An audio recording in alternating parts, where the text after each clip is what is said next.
Hey everyone, welcome back to the Deep Dive. Today, we're really digging into some truly profound ideas, specifically the intricate interplay of healing, thought, and spiritual understanding. It's fascinating stuff. It really is.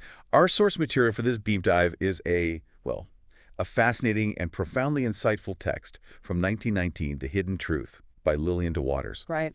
What makes this book particularly unique, I think, and engaging is its format. It's presented as a direct, dynamic dialogue. It's between Millicent Curtis, who's a seasoned Christian Science practitioner, and Walter Williams, a visiting metaphysician. Yeah, that dialogue format really brings it to life. Absolutely.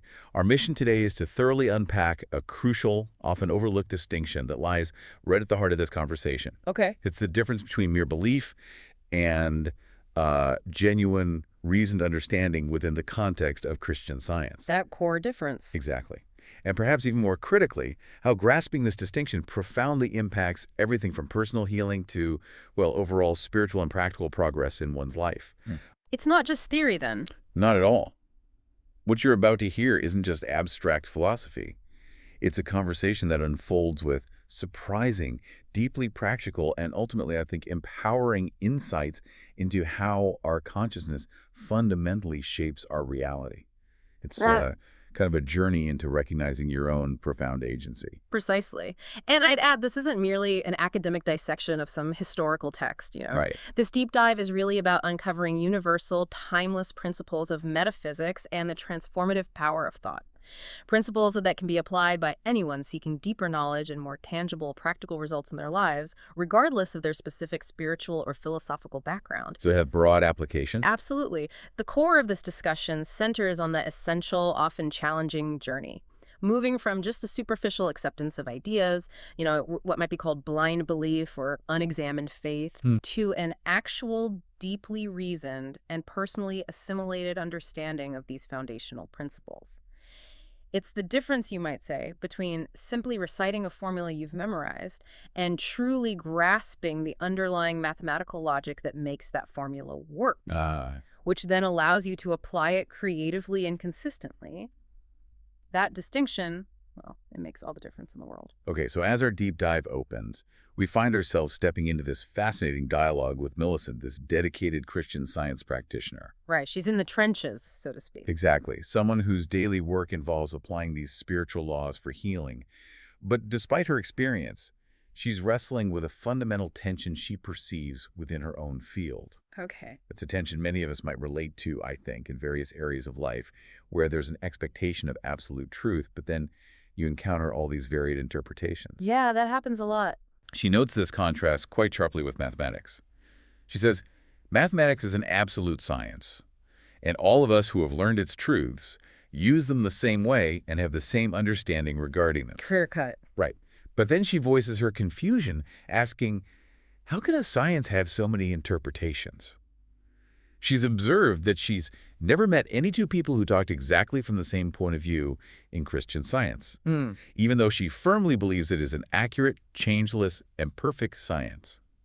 So this is the precise dilemma, this perceived inconsistency within what should be an absolute framework that Mr. Williams steps in to clarify. Okay, so he's going to tackle that head on. Yeah, he essentially takes on the role of a kind of Socratic guide, gently leading her to a deeper realization. And Mr. Williams, he immediately cuts to the chase, doesn't he? He affirms that metaphysics is indeed a science, just like mathematics, implying it possesses an inherent, unchanging truth. He doesn't equivocate. No. He tells Millicent, it is not a matter of what you have come to believe, and I have come to believe, regarding this science. It is a matter of knowing the truth about metaphysics, and all who correctly know this truth have the same understanding of it. That's quite a statement. It is. And then he makes that critically important distinction, the one that's really foundational to the entire book's premise. It is one thing to believe in metaphysics. It is quite a different matter to understand it. Believe versus understand. Okay.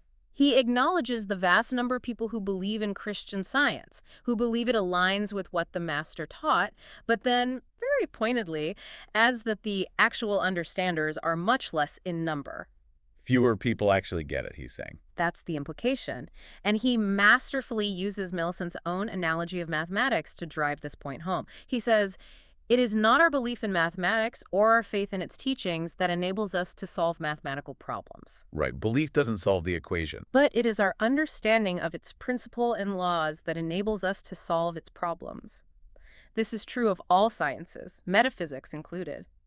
Think about that for a moment, how profound that is. Yeah, it really lands differently when you put it like that. If you truly understand the principles of addition or calculus, your belief in them becomes almost, well, secondary, doesn't it? True. Your understanding is what empowers the accurate application and the consistent result. It's like the difference between trying to follow a recipe blindly, just hoping for a good meal, Uh-huh. and truly grasping the culinary science that allows you to improvise and master the art.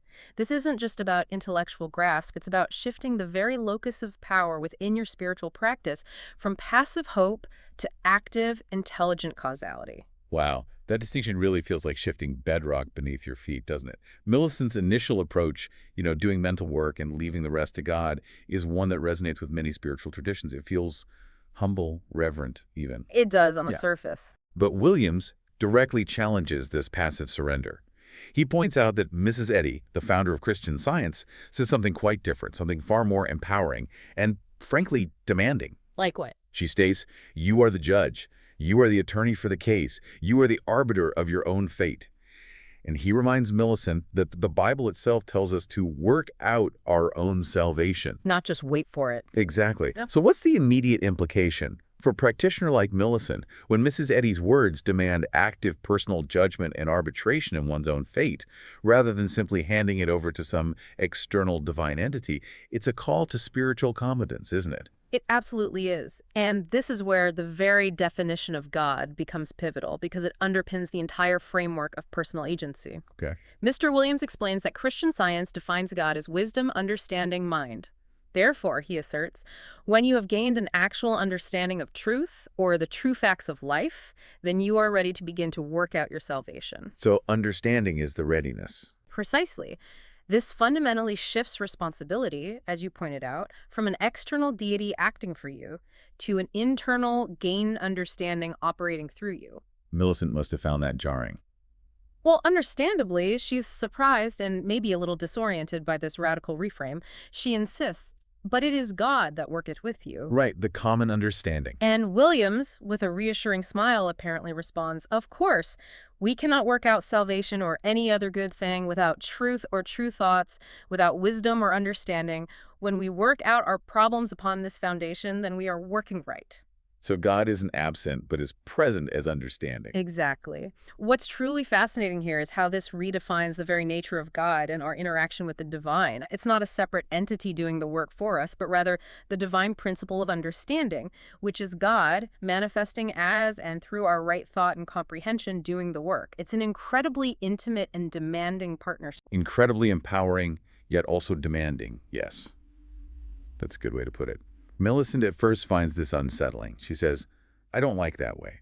I have never thought like that, for it is leaving God out altogether, it seems to me. That's a very natural reaction, isn't it? Totally. It perfectly captures the initial resistance many experience when deeply held, externalized beliefs about God are challenged and redefined as something inherent. It shows how deeply ingrained the idea of an external God working for us can be, and how disorienting it feels when that paradigm shifts. Mm-hmm. And then there's this fascinating little detail in the source that reveals a common human tendency. Mr. Williams quietly picks up a small pamphlet titled Christian Healing by Mrs. Eddy, dated 1911. Oh, okay. And Millicent admits, maybe with a touch of embarrassment, that she rarely reads it. She prefers her well-worn copy of Science and Health with Key to the Scriptures, which she considers the most important. Sticking to the main text, overlooking the smaller pieces. Exactly. It really highlights how we often cling to what's comfortable or what we perceive as the primary source, sometimes overlooking other vital pieces of the puzzle that might actually clarify our understanding, even if those pieces come from the same revered author. That's a subtle but powerful insight into our learning habits, for sure. Isn't it? It's a brilliant narrative device to expose a common intellectual pitfall. Williams, who emphasizes that he studies all of Mrs. Eddy's writings, including early editions to trace the unfoldment of her ideas. He's thorough. Very. He then quotes from this very Christian Healing pamphlet. He points out two crucial statements from Mrs. Eddy. Metaphysics places all cause and cure as mind, and metaphysics requires mind imbued with truth to heal the sick. Okay, mind as cause and cure. And here's the absolutely crucial part, the detail he specifically draws Millicent's attention to. The word mind in these statements is written with a small m. Small m, not capital M for divine mind. Exactly. Millicent is immediately mystified, her brows furrowing as she exclaims, "This would make mind a healer.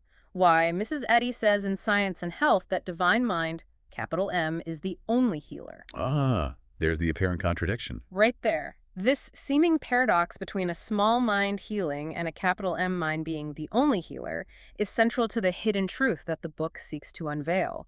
It's the very knot the conversation sets out to untangle. How can both be true? Exactly. Revealing how these two statements are not contradictory at all, but rather two sides of the same fundamental truth when properly understood. This is where the real depth begins. Okay, that contradiction is definitely a head-scratcher, isn't it? It's the kind of point where many might just stop, throw their hands up or decide there's an inconsistency. Absolutely. It challenges a core belief. And Millicent's struggle is palpable. She articulates the core dilemma perfectly. I cannot see how my mind can heal, your mind can heal, and still there be only one mind and one healer. It gets right to the heart of agency versus divine omnipotence, doesn't it? It really does. Are we simply passive instruments through which divine power flows, or do we have an active causative role in the healing process? This is where the metaphysical rubber meets the road, so to speak. This is precisely where Mr. Williams truly begins to unpack Mrs. Eddy's statements that, on the surface, seem to give agency to individual minds. He quotes from Mrs. Eddy's People's Idea of God, a text maybe many wouldn't immediately reach for, but which offers profound clarification. What does it say? We possess our own body and make it harmonious or discordant according to the images that thought reflects upon it. Wow. That's a powerful statement about direct individual causality. Isn't it? And then, even more pointedly, he cites another passage. The feeblest mind, enlightened and spiritualized, can free its body from disease. The feeblest mind, even. Even the feeblest, if enlightened. Now, the reconciliation, the elegant solution to Millicent's puzzle, lies in yet another statement from Mrs. Eddy, this time from Science and Health. When the science of being is universally understood, every man will be his own physician, and truth will be the universal panacea. Every man is his own physician through understanding. Precisely. This is the pivotal insight. It means that the individual's enlightened understanding is the healing power. It's not a mind separate from God. Rather, it's the activity of thought within our consciousness, which is itself an expression of the one divine mind that does the healing. So it's God working as our understanding. Yes. So when the individual's mind is imbued with truth, when it understands and applies the facts of being, it becomes the very channel, the very expression of divine healing. It's the mind that is active in healing, but it's not our personal, limited mind doing it outside of God, but rather the divine mind operating as our correct thought and understanding. That's a profound shift from external intervention to internal transformation. Exactly. So it's not that there are many minds healing, but that the one mind, God, expresses itself through the enlightened understanding of the individual. You've got it. And that really brings us to the core revelation that's woven throughout this book, a revelation so significant, it's emphasized by being prominently featured on the title page of Mrs. Eddy's Science and Health. Ah, the Shakespeare quote. Yes, Shakespeare's famous quote, "There is nothing either good or bad, but thinking makes it so." So powerful. Millicent, after pondering this profound statement, has her own aha moment. She realizes with a burst of clarity why, if thinking makes a thing, then thinking would be a cause. Simple yet world-changing. It's such a simple, yet utterly profound insight into the causal nature of thought. It means our very mental activity isn't just a passive reflection of reality, but an active force in its creation. This is a radical departure from conventional understanding, isn't it? Precisely. And Williams affirms this immediately. He states that the good in existence is the result of good thought, and the wrong is the result of wrong thought. Good thought, good results. Wrong thought, wrong results. That's the direct causality he's pointing to. This is indeed a radical concept.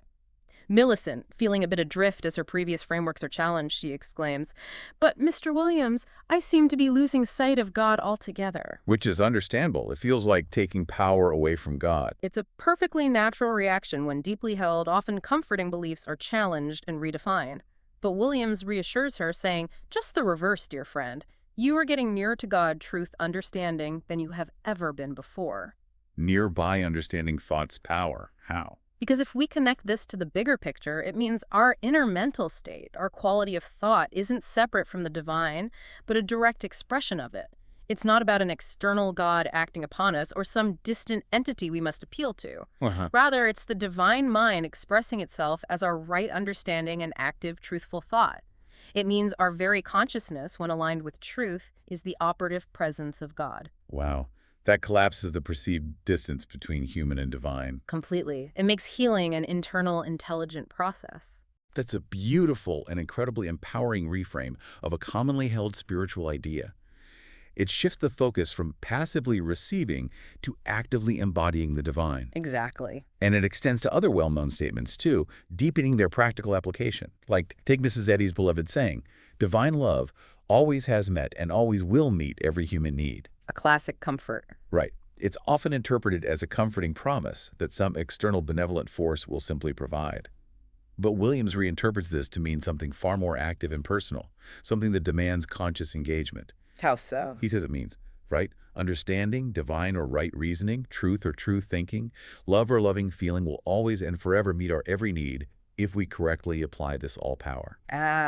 The "if we correctly apply" part is key. It's huge. It's no longer just about waiting for needs to be met. It's about our conscious, intelligent application of these divine qualities.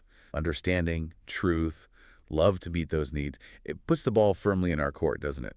It absolutely does. It emphasizes agency and active participation.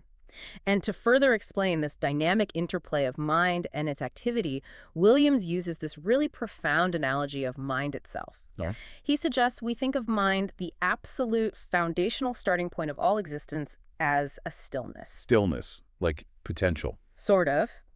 He then poses a critical question to Millicent, urging her to think deeply.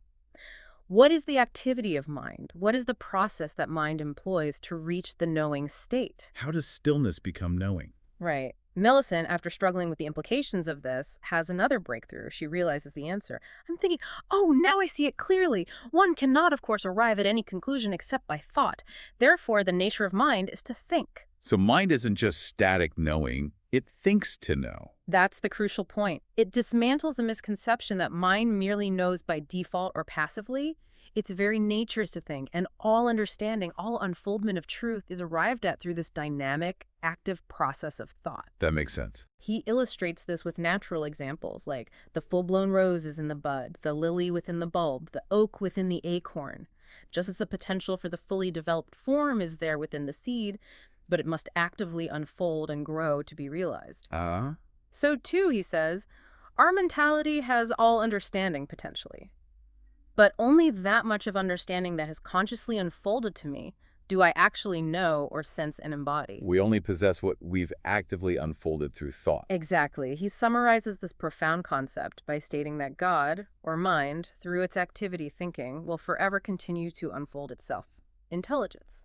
This means that active, conscious, right thought is the very mechanism of divine unfolding within us. It's the path through which infinite intelligence expresses itself as our understanding and our reality. Okay, this understanding that active thought is the very mechanism of divine unfoldment that profoundly changes everything, doesn't it? Especially when it comes to practical application like healing. It absolutely does. It takes it out of the realm of mystery and into science. Millicent, still grappling with these shifts in perspective, brings up another challenging biblical phrase, one often used to express humility or perceived powerlessness. I can of mine own self do nothing. Yes, that one comes up a lot. She asks Mr. Williams how he reinterprets it, and here's where it gets really interesting, because he doesn't see it as a statement of inherent powerlessness at all. Oh, how does he see it? He sees it as being about the condition of power. He explains that it actually means, I, without this actual understanding, can do nothing. So the understanding is the missing piece. Exactly. It's not about being inherently incapable or powerless, but about the absolute necessity of gained understanding for effective, consistent action.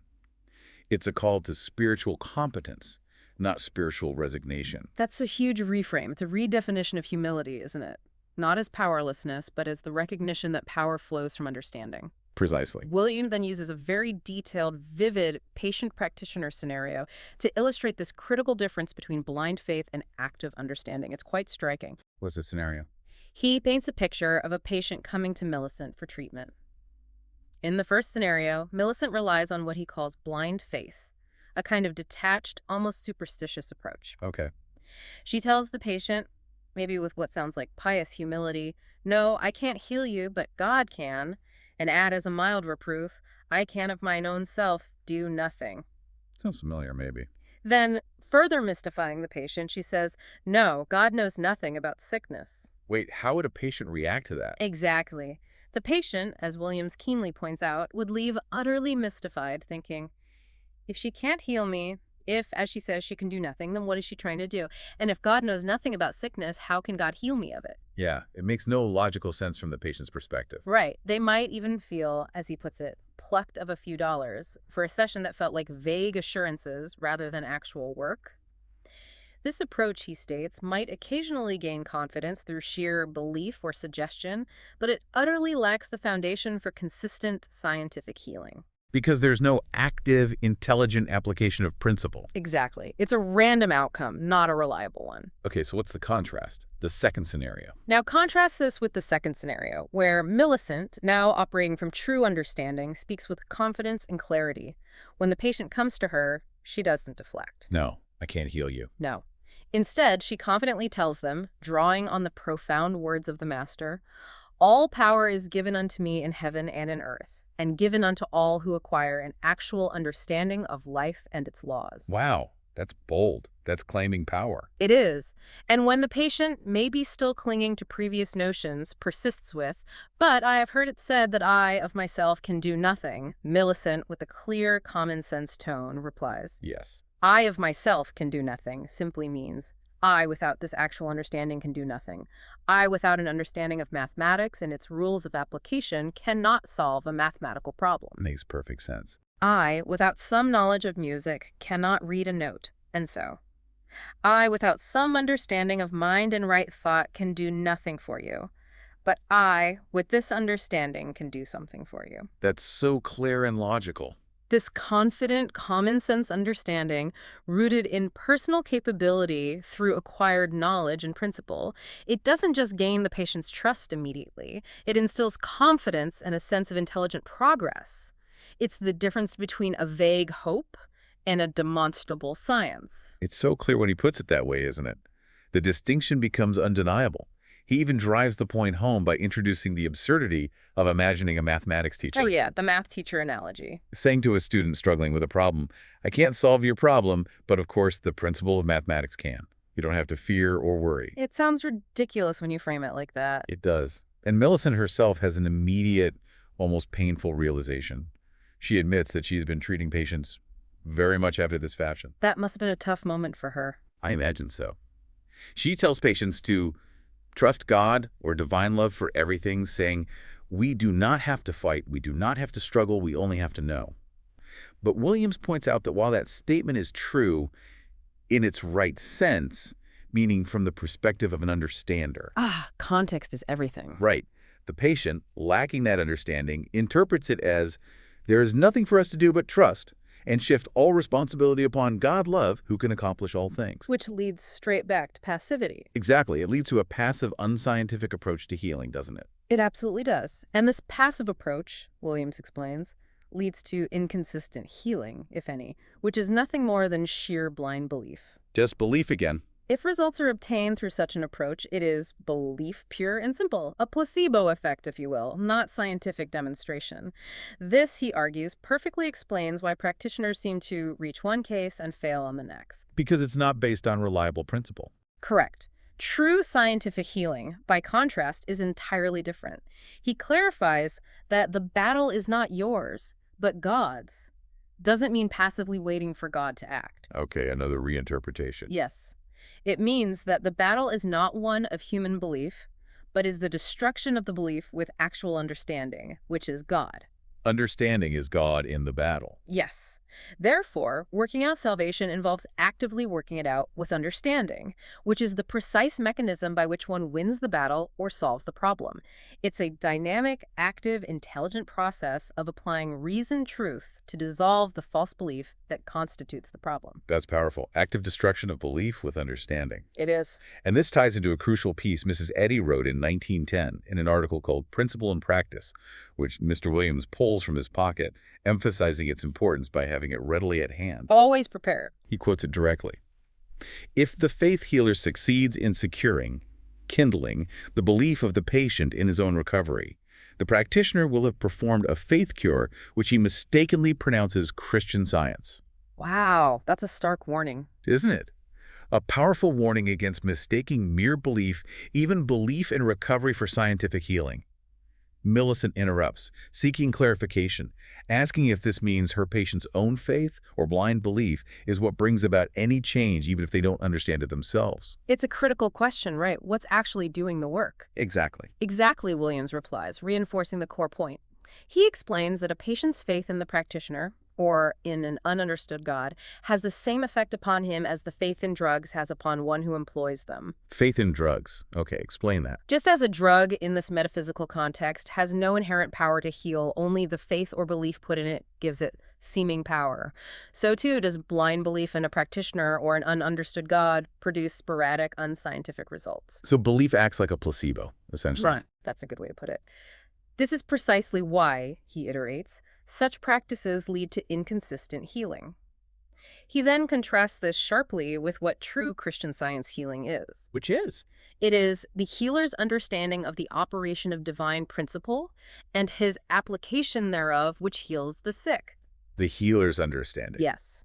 Just as it is one's understanding of the principle of mathematics which enables him to demonstrate its rules, it's about the healer's actual, active, intelligent understanding of truth being brought to bear on the patient's false belief, dissolving the illusion of sickness through the power of correct knowing. So the emphasis is entirely on the healer's understanding as the operative force. That's the core of scientific mental healing, according to this perspective, not just the patient's passive belief. This brings us directly to Mrs. Eddy's specific, almost instructional guidance for healing in her mental practice from Miscellaneous Writings, page 219. Mr. Williams explains that the healer, if they genuinely want to remove the feeling of sickness from the patient, must change his patient's consciousness of disease and suffering to a consciousness of ease and loss of suffering. The healer must change the patient's consciousness. That's what it says. Millicent, clearly amazed by this direct responsibility, asks, "You mean it is I that must do this? It is I that must make such a change in the patient?" That's a huge burden of responsibility. It seems so. And Williams confirms, with unwavering conviction, yes, that is what Mrs. Eddy plainly says. He explains that this change isn't brute force. It's done through a process of reason based upon truth, very much like a math teacher correcting a child's mistaken belief that 2 and 2 are 5. Ah, the math analogy again. Right. The teacher doesn't fight the 5. They don't argue with the wrong answer. Instead, they patiently and logically correct the mistaken understanding in the child's mind until the child sees the truth for themselves. The illness is simply the 5, and the healing is the correction of the mental error that produced it. So you're correcting the thought, not fighting the manifestation. And this framework fundamentally clarifies the true nature of sickness and discord, doesn't it? Williams defines them not as material realities, but as objectifications of wrong thought. Objectifications, like projections. Kind of. They stem from a profound lack of understanding life, nature as it really is, lack of comprehending the facts of being, lack of living, loving, serving good. So ignorance essentially leads to suffering. Ignorance or refusal. This happens, he explains, when a mentality refuses to accept the actual truth that good is all, leading to a state of mental delusion. He provides powerful examples of this delusion. Like what? When a mentality believes that anything but good is cause, when it believes that the weather is cause, food is cause, mortal mind is cause, germs are cause, and 1,000 other things are cause, he says, then he is having 1,000 gods. Wow. Believing in false causes is like having false gods. That's the idea. So sickness, suffering, and discord are the external, visible manifestations of these deluded thoughts, these false beliefs about causality.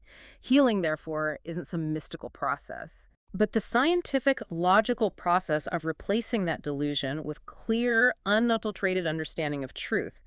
thereby dissolving the erroneous objectification. It's like intellectual and spiritual surgery. That's a huge shift, seeing illness not as a physical thing primarily, but as an objectification of wrong thought, moving from an external material cause to an internal mental one. It really turns conventional thinking on its head. And Mr. Williams then goes even deeper, discussing what he calls the three essentials of mind, or what he frames as the Godhead. Okay, the Godhead. How does he describe it? Mind, or consciousness, is the Father, right thought as the Son, and understanding as the Holy Ghost, which is also described as truth known, the mental body, or the embodiment. Father, Son, Holy Ghost, mind, right thought, understanding. Interesting parallel. It is.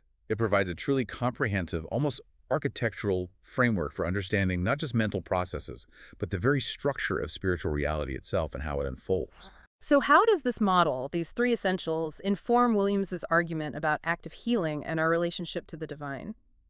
What's the practical wisdom here? Yeah, how does it work? Well, it's a profound conceptual model that really delineates the process of creation and manifestation from the divine perspective. So if we consider mind or consciousness as the Father, Okay. the source, the infinite source, the absolute unchanging principle, the very substance of all being. It's the I am, the ground of existence, that stillness we talked about earlier. Got it. Then, right thought emerges as the sun.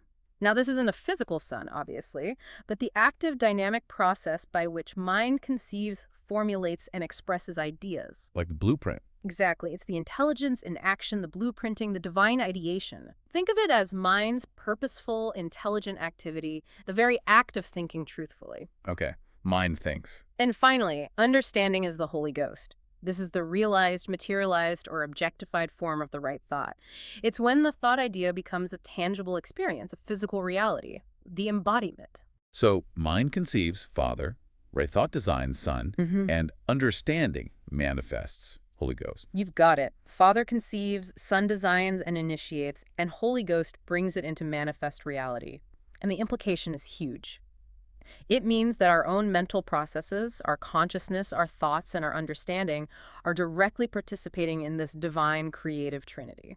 So what we manifest in our lives, From health to prosperity to peace, is the Holy Ghost, the embodiment of our own consciousness and right or wrong thought. wow, that's a powerful articulation of how our internal mental states directly contribute to our external experience. It's not just philosophy. It's like a pathway to understanding how we create our reality. Whether harmonious or discordant, yes. And this understanding is further deepened by exploring some of Mrs. Eddy's definitions of God that, as Williams notes, often escape the attention of the ordinary reader. Beyond just God is love.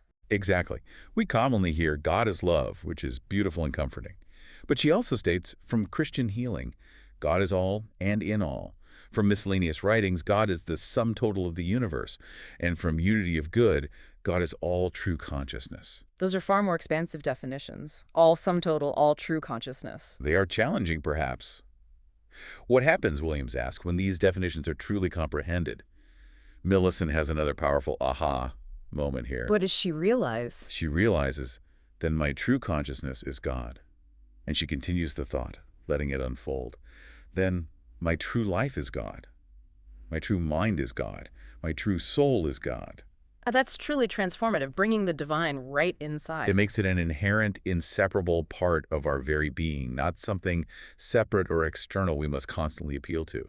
It's an ultimate self-realization, isn't it? It is the ultimate self-realization, absolutely. And it redefines not just who God is, but who we are in relation to God.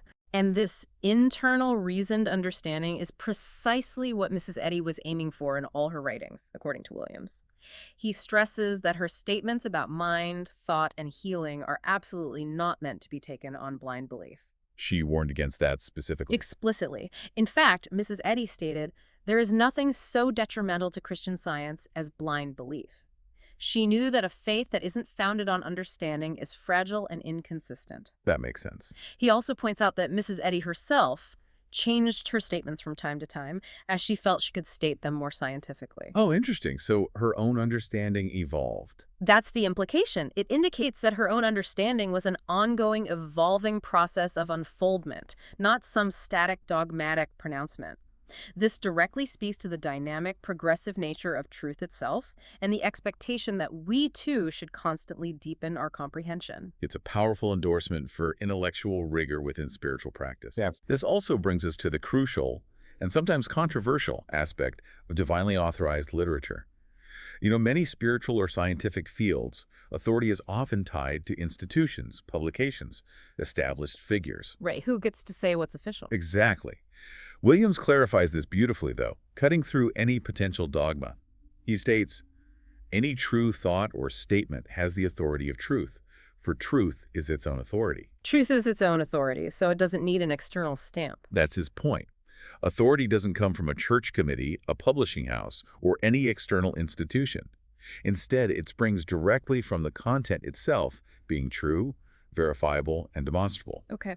He explains that the explanatory note read in our science churches, which ends with "and divinely authorized," doesn't mean authorized by a church or a publishing committee, What? but authorized by the very truth contained in the book or statement or thought expressed. So the authorization comes from the truth within it, not put onto it from outside. Precisely. This profoundly challenges conventional views on authority and intellectual freedom within the field. It encourages individual discernment and a reliance on the inherent authority of truth itself. It's a call to think for oneself, to verify, and to embrace intellectual freedom in the pursuit of spiritual understanding. Yeah, definitely. And it speaks directly to the absolute necessity of continuous progress and the dangers of intellectual stagnation. Williams connects this to the idea that if all of truth is not yet understood, and it's an infinite subject, right? Right. Then new discoveries of truth could easily be mistakenly seen as adulteration or deviation from established doctrine, thus stopping progress. So protecting doctrine could actually hinder finding more truth. That's the risk, he points out. This is a powerful argument for independent reasoning and ongoing contribution to the understanding of Christian science, just as Millicent herself was doing with her own writings and insights. It raises an important question for any field of knowledge, really. It does. How do we ensure progress and the integration of new insights when those insights might be met with resistance from established views or comfortable interpretations? It's a call to remain open, isn't it? To constantly question and to always prioritize deeper understanding and scientific demonstration over static adherence to previous interpretations, even if those interpretations came from revered sources. The universe is always unfolding, and so too must our understanding of it. That's a vital point for any area of learning, not just metaphysics. It reminds us that knowledge is a living, breathing thing, and it perfectly aligns with Mrs. Eddy's own words. Life is progress, and someday, faith must give way to actual understanding. Faith gives way to understanding. Yeah, the journey is about actively digging deep and gaining conscious, demonstrable understanding, not simply accepting things without question or expecting a static set of answers. It means constantly evolving in our understanding, never settling for a superficial grasp. So if life is progress and understanding is the goal, how do we measure this progress in our own life? In our own unfoldment? It can feel abstract. Right, how do you know if you're actually getting somewhere? Williams offers a wonderfully practical and deeply insightful method, a retrospective survey of one's life, a self-assessment. A look back. Exactly. He explains that when one is climbing a long hill, very often the climb is tedious and he scarcely feels that he is gaining. Then let him stop and look back. That will tell the tale. Okay, so what are we looking for when we look back? He says that signs of genuine mental or spiritual progress include a mentality much clearer as to his comprehension of mind, man, body, nature, life, substance, thought, so-called matter, sickness, sin, death. Clearer understanding of the big concepts. Yes. You'll also notice a betterment in his quality of thinking, a marked absence of sickness in one's home and experience. Tangible result. Greater progress in prosperity, enjoyment of life, absence of cares or worries, contentment and peace of mind never before experienced, and joyful desire to press on to higher understanding and to help others to the light. Wow, those are pretty concrete indicators. They aren't vague spiritual feelings or subjective impressions. These are concrete, tangible, and practical indicators for you, the listener, to assess your own journey of unfoldment. It's about seeing the demonstrable changes in your consciousness and your life experience. It provides such clear, actionable benchmarks for self-assessment. Millicent, feeling the weight and truth of this self-survey, humbly shares that if she took such an assessment right then, she'd see no such progress in her own life based on those indicators. That's honest. Very. But importantly, she's not discouraged. Instead, she's profoundly inspired. She resolves to get to work in the right direction now, promising to think, study, search, until she too reaches that point of conviction. Where her understanding is demonstrable. Exactly, where her understanding is so clear and demonstrable that she can, like the Master, confidently share truth with others, inviting them to come unto me, all ye that labor and are heavy laden, and I will give you rest. That's an incredibly powerful conclusion to their conversation. It really is, emphasizing not just personal responsibility for one's own understanding, but the empowering, transformative, and ultimately universal nature of true understanding. Hashtag tag outro. And what a journey it's been.